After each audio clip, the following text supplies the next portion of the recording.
Welcome to the Big 12 Insiders, your Big 12 sports show. Here's your host, Brien Hanley. Hey, everybody, what's going on? This is your man, Big B, Brien Hanley, along with Tim Fitzgerald. Welcome back to Big 12 Insiders. This is the power rankings. We are getting down to the nitty-gritty as far as football is concerned. I mean, it's the final weekend. So I would guess we have one or two power rankings left.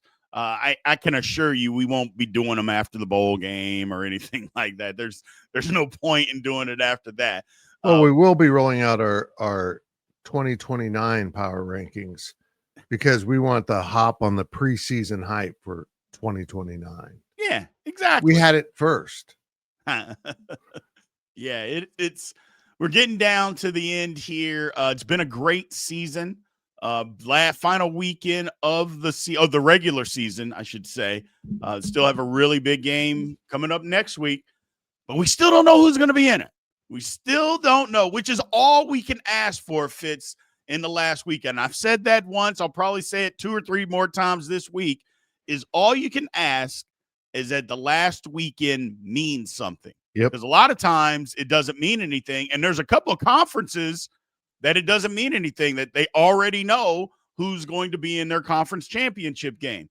We still don't. We think we do, and there's a big probability of who it's going to be.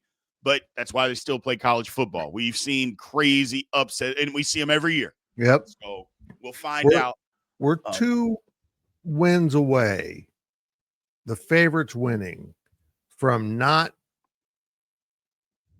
having Big 12 tiebreakers used. Folks, we're a couple wins away from marking ourselves safe from Big 12 tiebreakers. The emotional stress, possible physical damage based on the outcome of those tiebreakers and what you punch. So, yeah, well, hopefully, well, you don't want to say hopefully because there's some schools out there that are voting for chaos. Yeah. They're still on team chaos because chaos is usually good, but I'm going to be honest, Big B, we don't need upper echelon chaos this week. No, not this week. No one's had some chaos. Chaos was averted in Salt Lake. We'll get to that. Yeah, don't need it this week. So power rankings, before we get started, remember, continue to like, follow, subscribe, continue to get in the comments, and always hit the notification bell so you know exactly when Big 12 Insiders content comes out. So first off, number 16, number 15, number 14, and number 13, they are all the same. Oklahoma State, Colorado, UCF, West Virginia. In that order, it just is what it is at this point in time. I wouldn't anticipate anything changes after this week, but you never know. You never know. So some things could happen. But that's who I've got this week. It's going to be tough for all of these teams this coming week. Yep. It's going to be tough for them. And that's why I say it's probably going to remain the same. But that's where I'm at with the Fitz. I mean, those are the bottom 4 teams. And we kind of thought this would be. I thought maybe some people thought Colorado would be a little bit higher. But when you're allergic to tackling, you're not going to be. So this is kind of where they're at right now. I, too, am allergic to tackling. But I didn't play football, so yeah, what do you say? I mean, these 4 cut themselves out as the 4 worst pretty early. That I think someone floated up one spot, didn't they? At some point here. But we saw you. We knew where you were headed. And you know what? The better part about this is I think you can honestly say that at least for 3 teams. I don't know what's going on in Colorado. It's going to be better next year.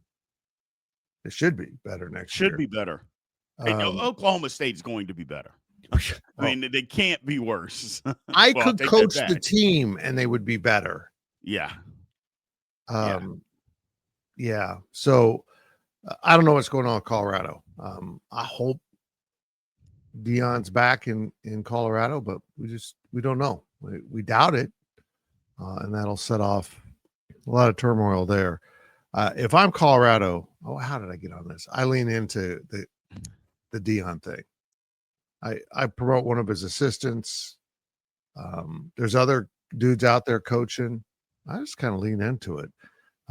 But there's no one that matched Dion's star power. No way. Not even close. They got to figure it out. UCF, I think, has it figured out. Yep. West Virginia, I think, has it figured out. They, again, both, I don't want to call them retread coaches, rehired, going back to the well. I said Rich Rod was a panic hire. Turned out that but we never doubted his ability to coach. My doubt was, the fan base going to be fully invested? Well, they very well might be, because whether I can dislike you, if you can win me football games, I don't really care if I'm a fan. So, and Scott Frost seems to have it going in the right direction at UCF. Just give him another year, rebuild those relationships with some of those high school coaches. They'll be on the right track. So, yep. Number 12 is KU. I'll be honest, I didn't see this one coming for the year for KU. I thought KU was going to win at least 8 football games this year, and it has not come to fruition. Now they're stuck in a situation where they got to win this game to become bowl eligible. Utah is coming to town off of a game where they gave up 472 yards rushing. I'm going to guess they're not going to do that again, and I'm going to guess that they probably go to Lawrence, Kansas with an attitude. But I'm just guessing. Jalen Daniels got hurt. Not sure if he's going to play. That would be an awful way for him to end his career, not being able to play the last game, not being able to get to a bowl game, which even if he played, they're not going to beat Utah. But, man, I hope that he's able to play, that he's not injured fits. I haven't heard yet either way, but that would be lousy. Because a kid like that is a wild card. And if the wild card falls in your favor, he could make you really competitive in a game like this. He's done it before.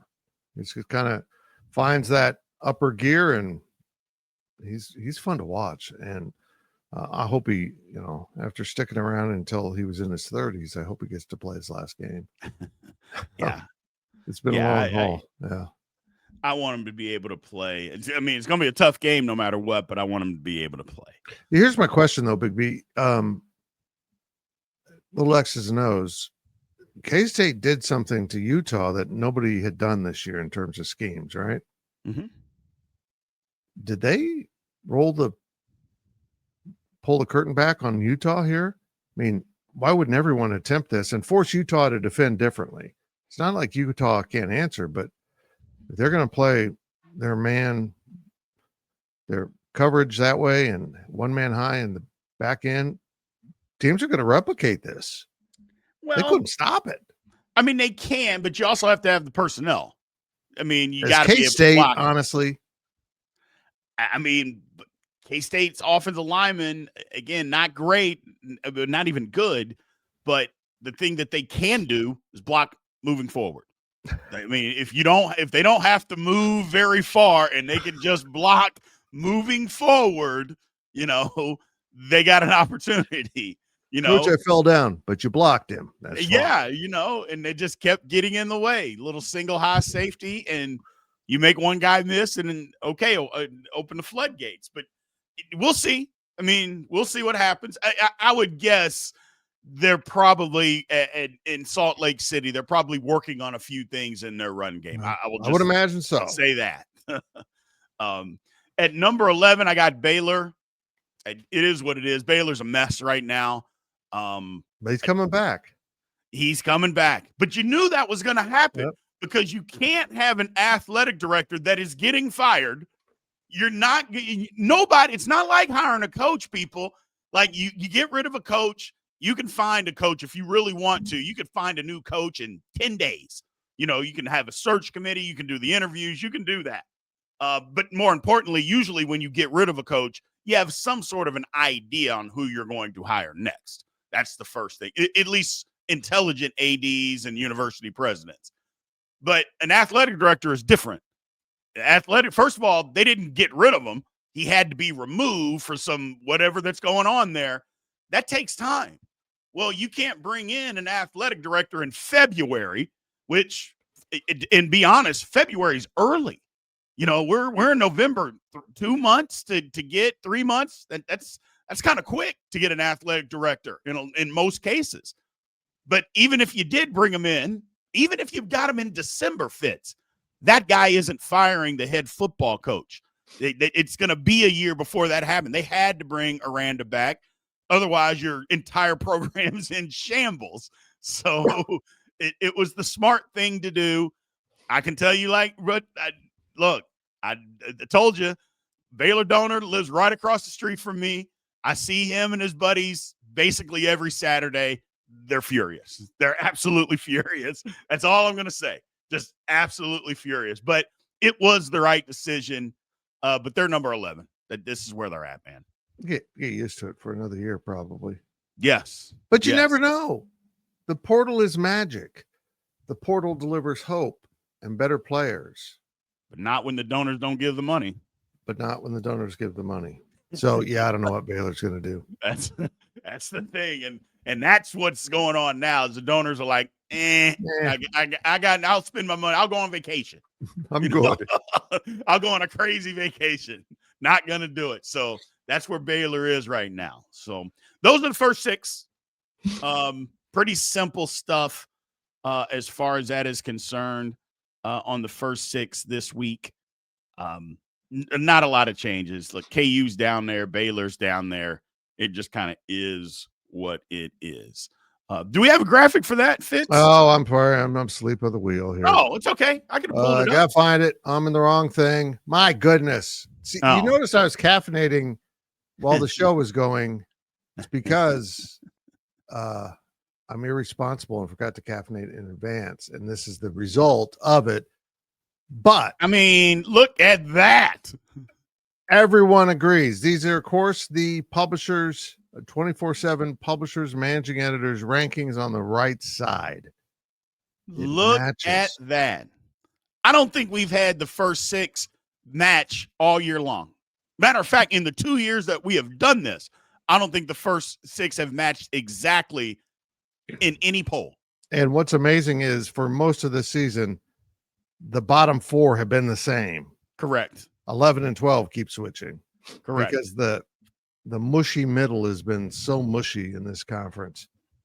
And everyone keeps kind of bubbling up and bubbling down. And I don't know. Weird. But that's where the conference is. Just kind of the middle is just kind of a mesh of teams. It's not really the bottom. It's more like, bleh. Right. But I don't know how to spell that. Speaking of a mesh of a football team, number 10 is TCU. It's so frustrating. They had the talent. You knew they had the talent. They just didn't seem interested, which to me, that's coaching. They go to Houston. We'll talk about Houston here in a second. They win a game. They didn't want to win it. I mean, the offense, they turned it over 3 times. I mean, they played lousy in the game, but they did enough. They did enough to win because Houston didn't want to win, but they're still at number 10. I just so frustrating because, again, Fitz, the talent is there at TCU. It is. You can just watch. Even if you know just a little bit about football, if you just watch them, you can see guys in positions. You're like, yeah, that guy's got some talent, but he doesn't necessarily do the right things. Oh, man, they don't play that hard. It's just, I don't know. Don't know what's going on there. TCU fans, again, I know some of those living in the area, not happy either, but they're at 10 this week. Sorry, Frogs. Should have been a better season. TCU is like leaving the bar with an 8 and waking up with a 4. It's just been a disappointment since everything started. All right. I don't know. I don't know. You're good enough to win this game, and yet I agree with where you put them. Yeah. It's almost like they've got a disappointment factor in there. Mm-hmm. And it's not like another purple team in this conference that's been disappointing pretty much all year. They keep doing things like this, like we're good, and then they go back and no, we suck. It's very confusing. Speaking of the other purple team, Kansas State at number 9 this week. That was a crazy performance at Utah that they displayed, but only offensively. I think, Fitz, people are talking about, because it was so incredible what that offensive line and that running game did. Joe Jackson setting a Kansas State record for rushing, the most rushing yards that Utah had given up in program history. That's wild. Stadium record, yeah. Yeah, but the only problem is that as good as Kansas State was offensively, or at least rushing the football, they were equally as bad defensively. And not enough people are talking about that. The only people they're talking about, well, it was a great rushing performance, I'm sorry, they gave up over 500 yards in offense, and Utah literally went up and down the field, but they didn't just run it, they also threw it. So they just chose to do whatever they wanted to do against Kansas State, and they were able to do it. But again, you got to give them credit, because a lot of us thought they were going to go lay down, because they did lay down against Oklahoma State. They looked uninterested, but they came out and fought against Utah, just didn't make enough plays at the end, and Utah did. Mm-hmm.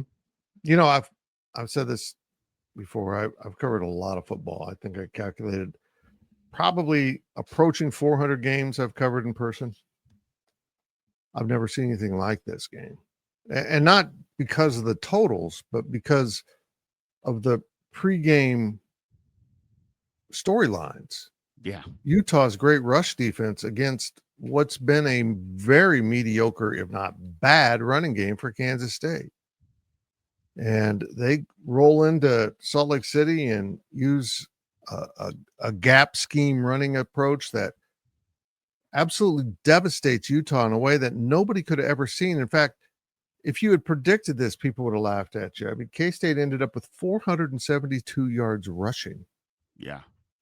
Joe Jackson set a school record with 293. That broke a record from Darren Sproles. Joe Jackson had like 460 some yards on the season before this game. And he looked like Emmitt Smith. Yeah. He was out there just churning through big, powerful legs. Craziest thing I've ever seen. Here's the best part. K-State fans, like other fans, are unhappy with their coaches. I was still getting fire the offensive coordinator tweets late in the game when they have scored 47 points. It was a great offensive performance by Kansas State. It takes both.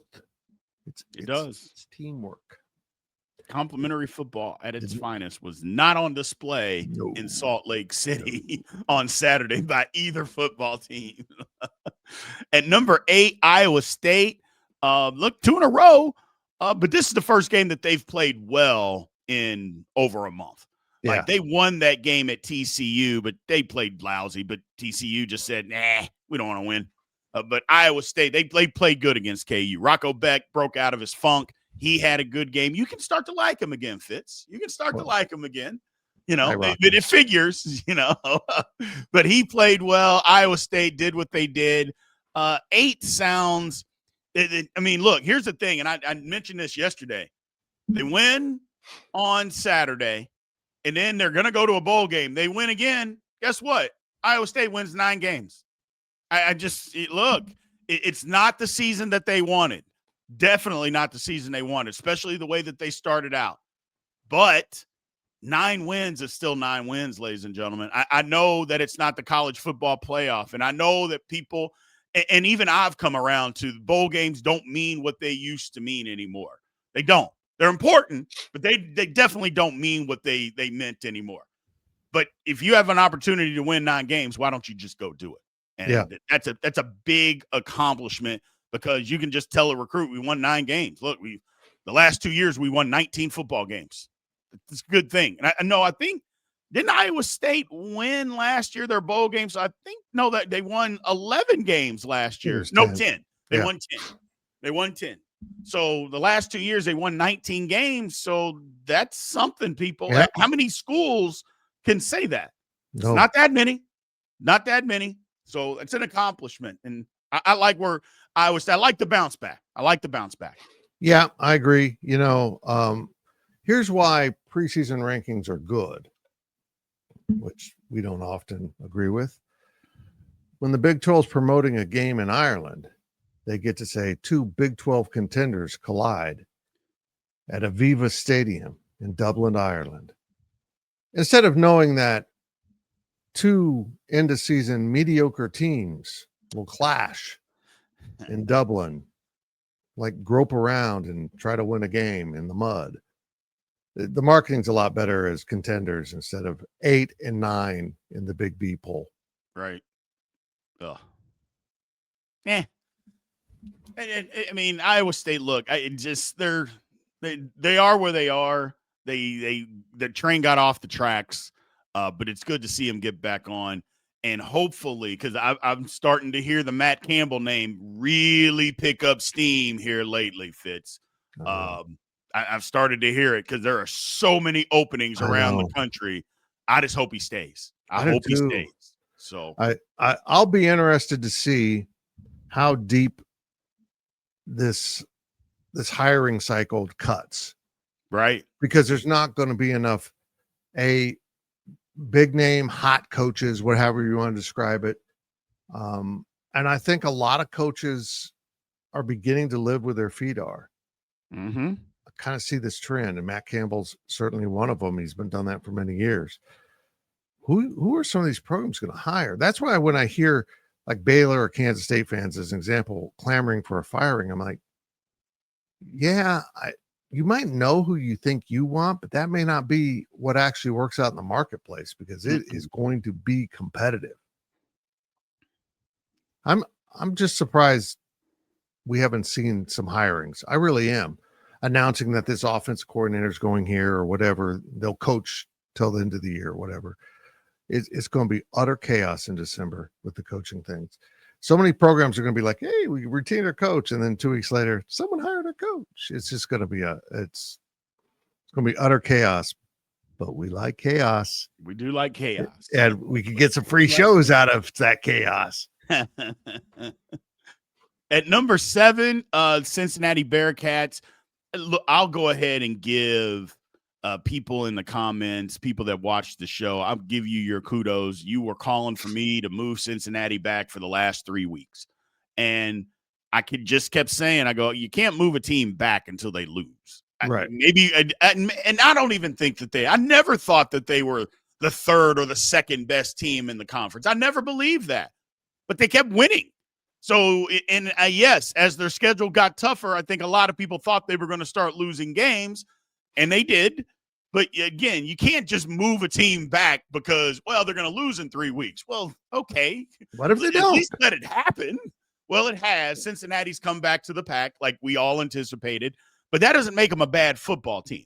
So I want to make sure that we're clear that doesn't make them a bad football team. They've just come back to the pack where I think most people thought Cincinnati was going to end up this year. This is where they are. They're number 7. They've lost 3 in a row. Let's see if they can keep it moving the last weekend of the season. Who does Cincinnati play? Where they go to TCU. So we'll see which team is interested. Because that's tough. Do you want to bet on that game? No. I have no idea who's going to win that thing. No clue at all. TCU -4.5 at home, so we'll see. So Cincinnati season can be summed up, and I can't remember what Disney movie it is when they fire Pinocchio off a slingshot or something, and he's flying through the air and he says, "I'm a real boy." Right. And then he crashes in the ground and he's back to being not a real boy. Yeah, it's Shrek. It was Shrek? Yeah. Yeah, for a brief moment, Cincinnati was flying. I'm a real team. And then boom. Reality hit, and they're back to being a puppet. That sounded horrible. That puppet sounded worse than I meant it to be. They're back to reality. There we go. They're back to reality, which is this okay. Is the kind of analysis you get on this show, people. You won't get this anywhere else. I mean, and look, 7 wins with an opportunity to win 8. I would say Cincinnati Bearcat fans want 8 wins. Oh, I would say to be moving in the right direction. 7 was fine, and I think that was kind of the bottom basement of what Bearcat fans wanted this year. Like, look, we need to win 7 games. We're talented enough to do that. Well, you did. Now it's okay. Let's take it a step further and let's get to 8. So they got an opportunity at TCU on Saturday. Number 6, come on, Houston. What are you doing? Come on, man. Look, this is the second damn time, Fitz, that Houston has been ranked. They were ranked in the college football playoff.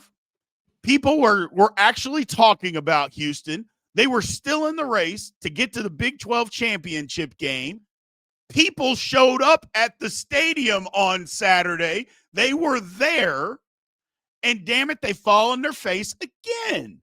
And now look, I like Houston. Y'all know I love the coach because I constantly talk about it. But they just can't handle success. They just couldn't handle. But that's part of the growing process. That's part of it, Fitz, is that, hey, maybe we're not as good as what our record is. But and I always think that's BS. You are what your record says you are. But sometimes the moment can be a little big. And look, because TCU, well, I give TCU credit for winning the game. They didn't play well, but neither did Houston. And they couldn't get off the field or couldn't stay on the field. They're like 5 for 14 on third down. TCU turned it over 3 times. You gave them the ball. They just couldn't do enough with it. And inaccurate passing, just not enough. I was upset. I got them at 6. You got to have them at 6, I guess. But I was just disappointed. That's all. Just disappointed. No, don't do that to them. Yeah. You just Big B's disappointed in Houston. I don't know. They've done a great job of playing hokey pokey with the rankings. Yeah. The Cougars in and the Cougars out. I don't think we expected them to be anywhere near the top 25 this season. No. So this is, no matter what happens down the stretch, this has been amazing. And it affirms what both of us have been saying since day one. Houston hired a boss. Mm-hmm. Now, will he be there next year? Will someone want to hire a 60 plus? Because at being 60 plus, I know that's really old, apparently. Will they want to hire a Willie Fritz? Kind of dry, old school in some ways. He's done a great job adjusting. But yeah, I hope he stays just like Matt Campbell. I hope the Big 12 is better with him in the conference. So I guess he could move within the conference, but I don't see that happening. No, I don't think he would leave to go to stay. He wouldn't do that within the conference, but what if Kansas or Kansas State comes open? I mean, he's from Kansas. Yep. So, he's from Kansas. That's all I'll say. So we'll see. We'll see what happens. We will see what happens. And number 5, I've got Arizona. Arizona has proven that they look. I'll just say this. They can say last year was just a hiccup. Okay. Because 2023, great season. 2024, disaster. 2025, great season. And it's not finished yet. Now, they're not going to the Big 12 title game. That's okay. But what they can do is make sure that their arch rival doesn't go to the Big 12 title game based on tiebreakers. If certain things happen, they can assure that. I think that, first of all, Friday night football. This is the one time Friday night football I will accept. This is the one time, Fitz, because the Friday after Thanksgiving is meant college football. Okay. I'm in on that. And so this one is going to be great. But I love what Arizona has done this year. It's been a huge bounce back in their defense. They're playing physical, which they didn't play physical at all last year. And that was the problem. They did not play physical. And they won a game against Baylor where, number one, they shut down Sawyer Robertson, but they ran the football. And it wasn't one of those games where Fafita threw for 300 yards or like he played against Cincinnati the week before. No, they ran the football and got physical and took advantage of the mistakes that Baylor made that they're going to make, and they won the football game. I like this Arizona team. I do. I agree. This has been a remarkable season. Credit to the red and blue Wildcats. Look how close these are. Well, I guess the publishers love TCU. They love them. Oh my God. Oh, come on, guys. Come on. They're just in love with TCU. All right, I guess. I'm not in love with them. I'm not in love with them at all. So, and they do have the talent. Again, they definitely have the talent, but yeah, I'm not in love with them. But it is what it is. Doesn't matter. At number 4, Arizona State. Look, Arizona State. I mean, that was once they stopped turning the football over against Colorado. Gee, many Christmas, guys. Once they stopped turning it over, then they blew Colorado out. My whole thing is, you have 2 less turnovers. Do you score 55 points? Probably. It's just like, man, guys, just stop turning it over. And they did. Look, Colorado is what they are. But this game against Arizona is going to be crazy. I can't. I'll be honest. I can't wait. I cannot wait. I think it's going to be a great football game, a great game for the Big 12. And again, if certain things happen, Arizona State could get into the Big 12 title game. Now, I don't think those things are going to happen, but it could. You never know. It could. But Friday night after Thanksgiving on Fox, love it, Fitz. Love it. Awesome. And I like this Arizona State team. I really like them. I got to admit, I've got a little crush on these new rivalries that conference has brought in. This isn't the Holy War, but it's pretty close. I mean, these 2 schools don't like each other very much, and they're both pretty darn good this year. In fact, are the records identical? I think they are. I don't know, man. Yeah, they are. Here's the thing: is like now, and don't get me wrong, I knew there would be some venom. I mean, it's Arizona State. I just didn't know how much. I did, and that's my fault for underestimating it. And maybe because I look at it from a basketball perspective, I looked at it from that perspective, is that Arizona is so much better historically than Arizona State has been. And so maybe I looked at it from that perspective. When you look at it from a football perspective, you could say, I mean, and maybe it's the other way around because Arizona's been better than Arizona State, but both of them are really good this year. I look, bring on the chaos in this one, but maybe not chaos. Let them get after it. Let them get after it and fight it out on the field. I love it. I love it because there's nothing better than a good old rivalry where teams cannot stand each other. And what I found out by doing this channel, Arizona, heck, if I say Arizona and I mean Arizona State, I get 5 comments that say, "Hey, Big B, hold on, brother. Hold on, brother. You don't be mistaking us for them." I'm like, I'm sorry. It was an honest mistake, man. I apologize. But thank you for calling me out on it. So I love it that they don't like each other, Fitz. I love it. Yeah, happens in this state too. But yeah, this one's going to be good. This is going to be good Friday night watching. I appreciate having this game. I plan on watching a lot of football. Thanks to the Big 12, every game basically on Saturdays at 11 a.m. So weird. I'll be able to get home and watch a lot of football. It's all about me, folks. Always remember that. What works best for Fitz, that's what we need to do. Absolutely. Number 3, I got Utah. Look, we talked about Utah a little earlier on that debacle of a defensive effort. But again, kind of what I mentioned about Kansas State. Everybody that talked about Kansas State left out Kansas State's lousy performance on defense. Yeah. Same thing with Utah. Everybody's talking about how Utah's defense just got completely embarrassed, and it did. But they're leaving out what they did on offense, which, again, over 500 yards, and they just went up and down the field on Kansas State. So turnabout's got to be fair play. I get it that that's not the headline. That's not the big storyline, and I understand that. But if we are being fair, and I try to be as fair as possible, you got to give Utah's offense some credit, because, look, Dan Pierre's not the most accurate quarterback, especially when you ask him to throw the ball more than 10 yards down the field. He's not accurate at all, to be quite honest with you. But he did it in this game. To me, the game was won when it was 3rd and 22, and he completed a 21-yard rope to get it to 4th and 1. He had just gotten a intentional grounding call, the play before, and it was 3rd and 22, and you're like, uh-oh, if Kansas State can stop them here, they got an opportunity to win this thing.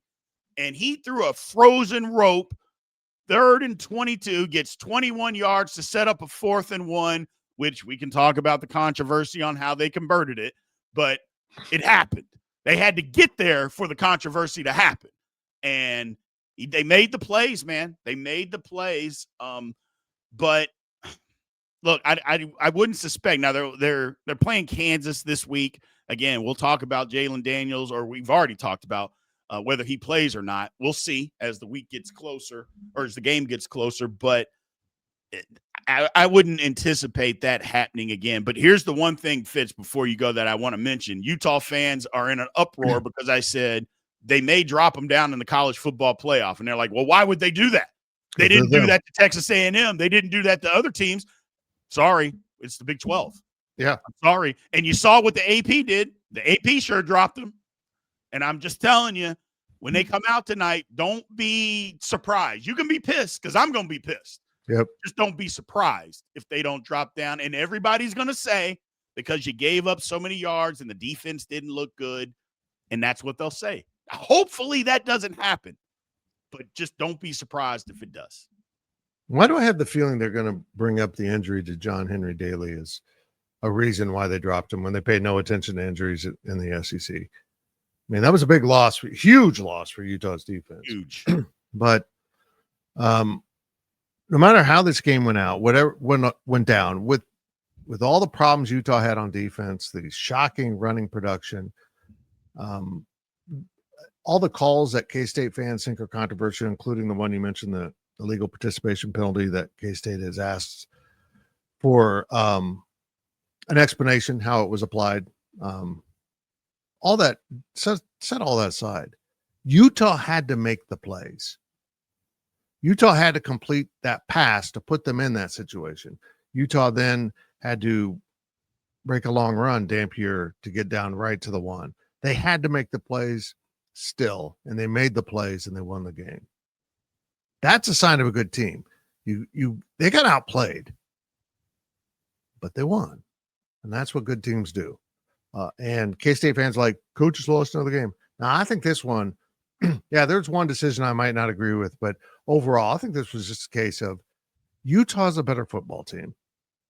And K-State was 57 minutes better, but not 60. And, yeah, they just didn't get it done. And Utah showed why they belong where they are. Good teams win games when they play poorly. And that is a sign of strength in the SEC and apparently weakness in the Big 12, like everything else. Yeah. Look, we can talk about the officiating. We can talk about all of that. But at the end of the day, one team had to make plays to win the game. And that team was Utah.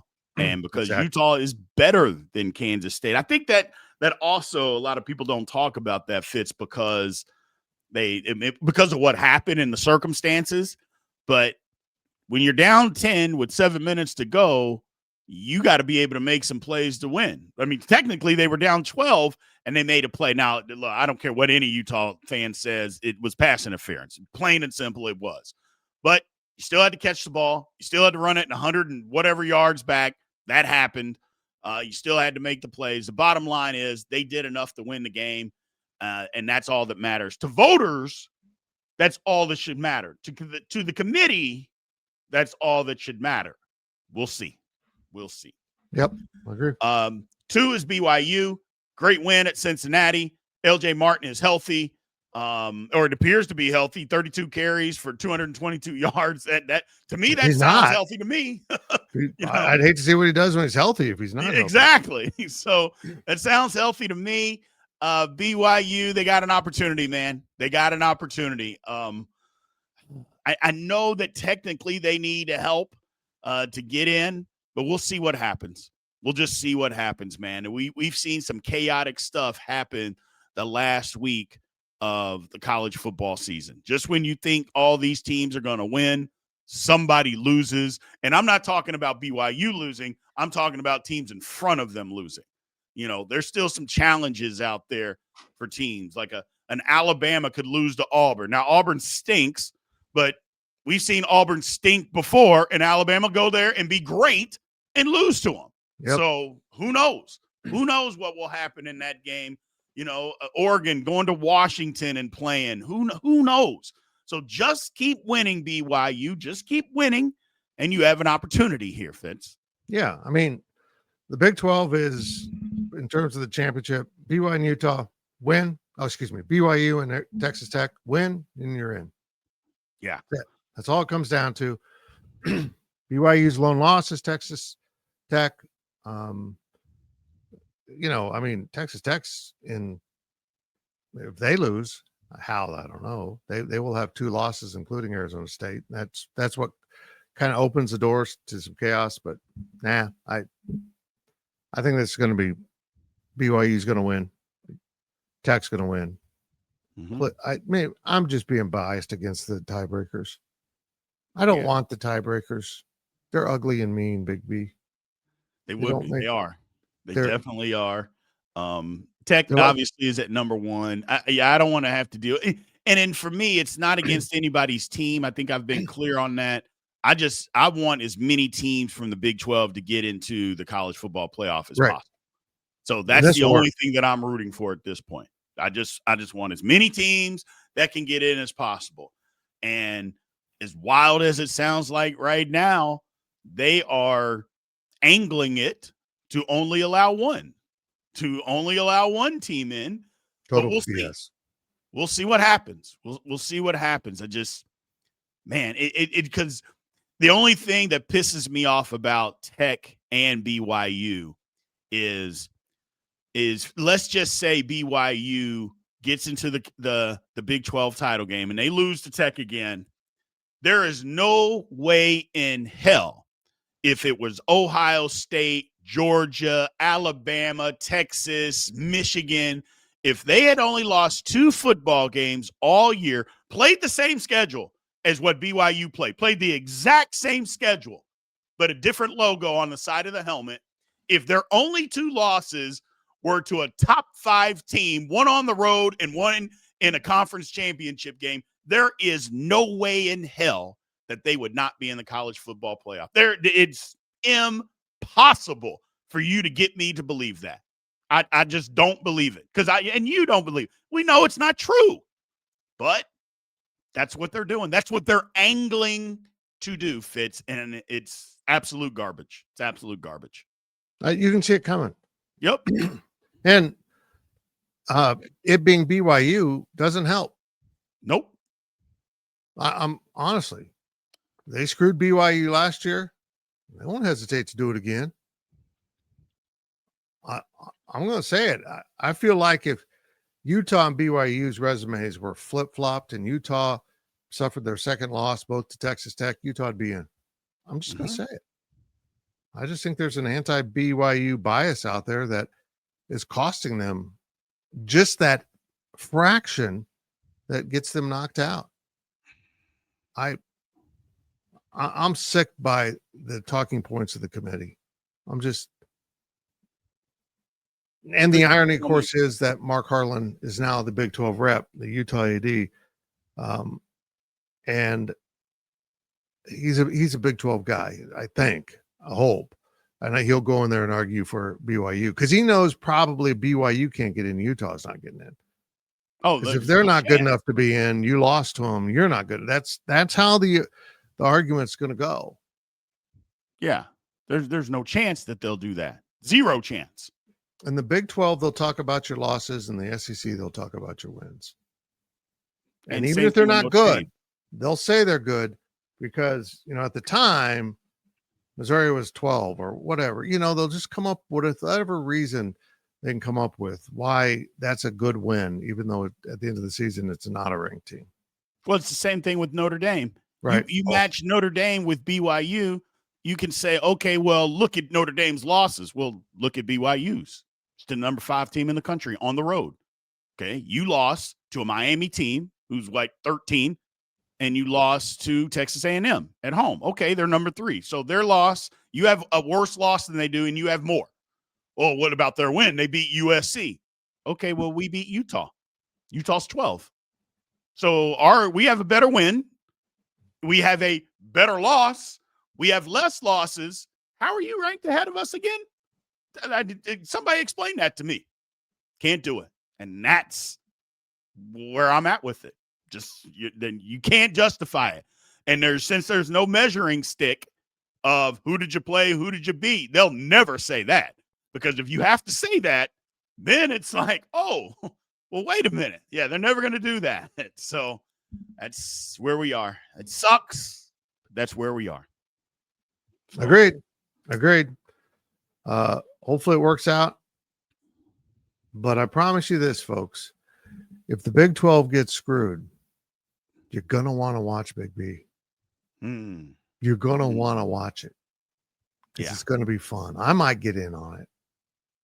I'm like the happy, playful guy on this podcast, but I can get worked up. So I don't like I feel like these teams are my children. Yes. And you know how I get disappointed.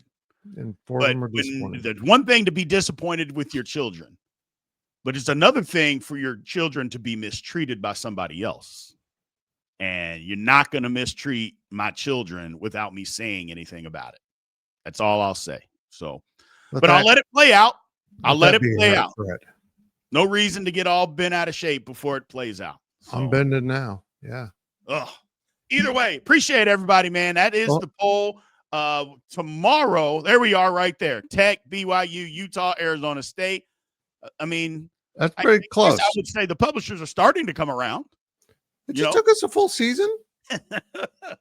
Starting to come around. Been fun. Still got a couple more polls to get. Well, I guess one more. This was the last publisher poll, though. So in the future, we'll be comparing only to nothing. Correct. That's okay. That's all right. We've got next week, we'll put another one out. We still got a lot to talk about. Just as a reminder, basketball is going on all week. We got a basketball video that came out earlier, or it's going to come out today. Make sure you guys tune into that. Got a lot of stuff going on with basketball and football this week. So we're working. I'm going to be eating and talking to you guys. That's all I'm doing this week. Eating lots of food and talking to you guys. So appreciate you. And I will talk to you guys soon. Thank you for watching the Big 12 Insiders, your Big 12 sports show. This has been a Spirit Street production.